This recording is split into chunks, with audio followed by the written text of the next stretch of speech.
ଯେତେବେଳେ ଛତିଶଗଡ଼ ଥିଲା 36ଟି ଗଡ଼ ଥିଲା ତା ଭିତରେ ଇଏ ଅନ୍ୟତମ।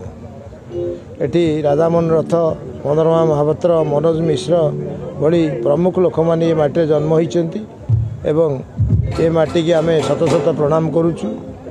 ଏବଂ ଏ ମହୋତ୍ସବ ଏ ଅଭୟ ଭାଇଙ୍କ ନେତୃତ୍ୱରେ ଯେଉଁ ଏ ମହୋତ୍ସବ ଚାଲିଛି ଏ ବହୁତ ମନୋରଞ୍ଜନ କାର୍ଯ୍ୟକ୍ରମ ହେଉଛି। ବହୁତ ଭଲ ଲାଗିଲା ଯେଉଁ ଘଣ୍ଟେ 2 ଘଣ୍ଟା ଆମେ ରହିଲୁ ଏବଂ ବହୁତ ଶୃଙ୍ଖଳିତ ମଧ୍ୟ ଏଠିକାର ଦର୍ଶକବୃନ୍ଦ ଏବଂ ସମସ୍ତଙ୍କୁ ଧନ୍ୟବାଦ ଦେଉଛି ଏବଂ ସବ୍ କଲେକ୍ଟରଙ୍କୁ ମଧ୍ୟ ଧନ୍ୟବାଦ ଦେଉଛି ଯେ ସେ ପୁରା ଏଠି ରହି ଏ କାର୍ଯ୍ୟକ୍ରମ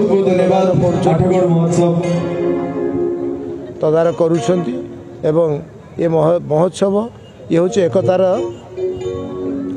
ଏକତାକୁ ବଢ଼ାଇବା ପାଇଁ ଇଏ ଗୋଟେ ପ୍ରମୁଖ ରାସ୍ତା। ତେଣୁ ସମସ୍ତଙ୍କ ଭିତରେ ଭାଇଚାରା ସମ୍ପର୍କ ବଢ଼ୁ ଏବଂ ଆଠଗଡ଼ବାସୀ ଏକ ହୁଅନ୍ତୁ ଏବଂ ଓଡ଼ିଶାର ବିକାଶ ଦିଗରେ ଓଡ଼ିଶାକୁ ଏକ ବିକଶିତ ରାଜ୍ୟ 2034 ଯାହା ସରକାର କଳ୍ପନା କରିଛନ୍ତି ଭାରତୀୟ ଜନତା ପାର୍ଟି ସେଥିରେ ଆଠଗଡ଼ବାସୀ ସାମିଲ ହୁଅନ୍ତୁ 2029 ଏବଂ ଅଭୟ ବାବୁଙ୍କୁ ଆମେ ଆଗାମୀ ଦିନରେ ତାଙ୍କର ନେତୃତ୍ୱ ଏଠି ଆଠଗଡ଼ରେ ଆମେ ଦେଖିବୁ ଏହି ଆଶା ନେଇ ମୋର ବକ୍ତବ୍ୟ ଶେଷ କରୁଛି।